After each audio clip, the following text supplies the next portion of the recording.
नमस्कार विद्यार्थी मित्रांनो. तर आज झालेला 5वी स्कॉलरशिपचा पेपर सेकंड मीडियम इंग्लिशच्या मराठी भाषावर आधारित जे 25 प्रश्न आहेत त्याबद्दल आपण जाणून घेऊया की त्याचे नेमके उत्तर काय होते. तर हा सेट डी चा पेपर आहे. तर ज्यांचा set A, set B, set C आहे त्यांनी प्रश्न बघून नंतर चेक करून घ्यावे.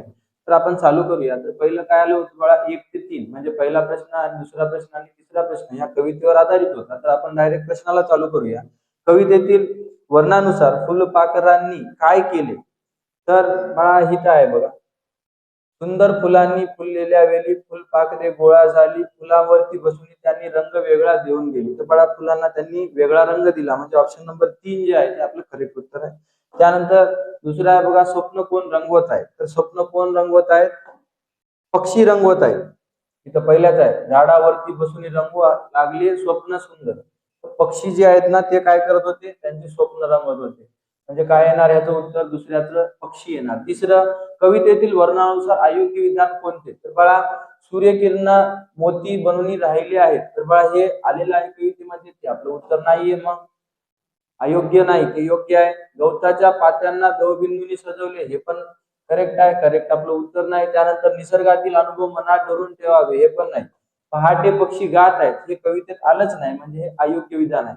त्यानंतर बघा, पर्वत या शब्दाचा समानार्थी शब्द कोणता. तर बघा गिरी हा पर्वत या शब्दाचा समानार्थी शब्द आहे. त्यानंतर पुढील कोणती जोडी विरुद्धार्थी नाहीये. तर बघा मंजूळ कर्कश ही कोणती विरुद्धार्थी आहे, सज्जन दुर्जन विरुद्धार्थी आहे, आवड निवड विरुद्धार्थी आहे, दंड शिक्षा हे समानार्थी जोडी आहे, म्हणजे तेच आपलं उत्तर आहे.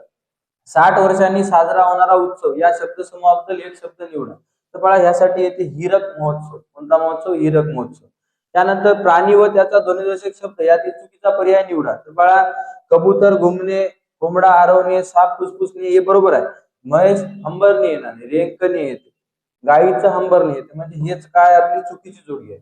त्यानंतर पुढील समूहदर्शक शब्दाची अचूक जोडी कोणती. तर बाळा हे बालवीराचा झुंड हे चुकीचं आहे, खजू गाथन चुकीचं आहे, काजू गाथन चुकीचं आहे, उंटाचा काफिला हे बरोबर आहे, आणि मडके थप्पी हे पण चुकीचं आहे. त्यानंतर 9वा प्रश्न, प्राणी व त्यांचा निवारा यानंतर योग्य जोडी. बाळा पहिलंच हत्तीचा अंबरखाना हे करेक्ट जोडी आहे. त्यानंतर वाक्यप्रचाराची चुकीची जोडी निवडा म्हणलं. बाळा हुश करणे, मोकळा श्वास घेणे ही चुकीची जोडी आहे. बाकी सगळ्या बाळा काय बरोबर जोड्या. आपल्याला चुकीची शोधायची होती म्हणून पहिलं उत्तर आलं. त्यानंतर 11व, खालील आकृतीतील अक्षरापासून तयार होणारे अर्थपूर्ण म्हणीतील मधले अक्षर कोणते. तर बाळा इथं होते तयार, शीतावरून भाताची परीक्षा. शीता वरून भाताची परीक्षा. तर यामध्ये किती अक्षर आहेत, 11 अक्षर आहेत बघा. 1 2 3 4 5 6 7 8 9 10 11. 11 म्हणजे आपलं जे 6वं अक्षर आहे ना ते उत्तर असेल बघा. 1 2 3 4 5 इकडे 5 सोडून इकडे 5 सोडून मधलं अक्षर कोणतं आलं, भा आलं, म्हणून आपलं उत्तर जे आहे ते 2 नंबर. त्यानंतर गिटाराचा नाद ऐकून आर्यनला गिटार वादनाचा नाद लागला. नाद लागला म्हणजे काय, आवड निर्माण झाली आणि छंद निर्माण झाला, हे समानार्थी शब्द आहेत, म्हणजे आपलं उत्तर जे आहे अ आणि क बरोबर आहे. त्यानंतर पुढील जोड शब्द नसणारा पर्याय कोणता. तर बघा या ठिकाणी औषध पाणी जोड शब्द आहे, पाऊस पाणी जोड शब्द आहे, दाना पाणी जोड शब्द आहे, हे पाठी पाणी हे जोड शब्द नाहीये. त्यानंतर हे वा नर माशी. तर बाळा ह्याच्यावरून अर्थपूर्ण शब्दातील डावीकडून तिसरे अक्षर कोणते असं आपल्याला विचारण्यात आलं होतं.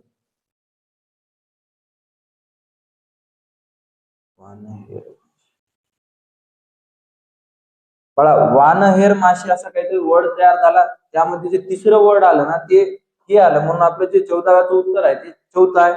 त्यानंतर 15वा प्रश्न, झाडाची काळजी घेत फुलं फळे मिळतील ताजी ताजी या वाक्यात कोणते क्रियापद आहे. मला तर मिळतील हे क्रियापद आहे, म्हणजे ऑप्शन नंबर 1 आपलं बरोबर आहे. त्यानंतर आमची सहल गावाबाहेर हिरव्यागार आमराईत गेली होती या वाक्यात एकूण किती नामे आहेत. तर बाळा सहल, गावाबाहेर आणि आमराई. त्यानंतर काय येणार बाळा, 3 यामध्ये काय नामे आहेत. त्यानंतर बैलांनी बाशिंगे बांधली होती. तर बाशिंगे जे आहे ते कोणतं त्याचं लिंग आहे आपल्याला विचारण्यात आलं होतं, तर त्याचं नपुंसक लिंग आहे. त्यानंतर पुढील पैकी निश्चितपणे अनेक वचने असलेले नाम ओळखा. तर बाळा इथं मडके, मडकी बाळा हे अनेक वचनी नाम आहे. त्यानंतर आम्ही लंगडी लपनाछपनी शिवना पावनी ऊन सावली याच्यामध्ये आपल्याला स्वल्पविराम किती येतात असे विचारलं होतं. बाळा लंगडीच्या नंतर एक स्वल्पविराम, लपाछपीच्या नंतर, शिवना पाणीच्या नंतर बाळा ऊन सावली व आले म्हणजे इथं आपलं स्वल्पविराम येणार नाही. म्हणजे एकूण 1 2 3 तीनच स्वल्पविराम या ठिकाणी आपल्याला वापरता येते. त्यानंतर पुढील पैकी शुद्ध शब्द निवडा. तर बाळा चित्कारची पहिली विलांटी आहे झुळझुळ मध्ये पहिला उकार आहे असा आहे. हे चुकीचं आलंय, हे चुकीचं आलंय. रहस्य इथं स आणि य असा आहे, हे चुकीचं आहे. म्हणजे हुतुतू हे आपलं काय बरोबर आहे. त्यानंतर नाच रे मोरा या कवितेचे कवी कोणते. तर बाळा ग दी माडगुळकर हे आपले नाच रे मोरा या कवितेचे कवी आहेत. त्यानंतर पाचूचे रंग कोणता, पाचूचा रंग कोणता. तर पाचूचा रंग कसा असतो, हिरवा असतो. त्यानंतर बघा प्रश्न क्रमांक 23 ते 25. तर यामध्ये आपल्याला काय उत्तरात दिला होता त्याला वाचायचं होतं आणि प्रश्नाचे उत्तर. तर उत्तरात प्रामुख्याने कशाचे वर्णन केले तर यामध्ये पक्षाच्या चोचीबद्दल सांगले म्हणून याचं उत्तर येते चोच. त्यानंतर पुढील कोणत्या अर्थाचा शब्द आला नाही. बघा विहग म्हणजे पक्षी आलाय. कर कर म्हणजे हात हे पण आलाय. शस्त्र हत्यार हे पण आलाय. हे उदर आलं नाही, उदर म्हणजे पोट. म्हणजे तिसरं चौथं आपलं उत्तर आहे. त्यानंतर उत्तरातील वर्णानुसार अयोग्य विधान कोणते. तर बाळा पक्षी चोचीच्या मदतीने चिखलातून अन्न शोधतात हे आलेलं आहे. काही पक्षी चोचीच्या मदतीने वेलीवर रटतात हे पण आलेलं आहे. चोच हा पक्षाचा अलंकारच आहे हे पण आलेलं आहे. इथं आहे बघा दागिना म्हणजे अलंकार.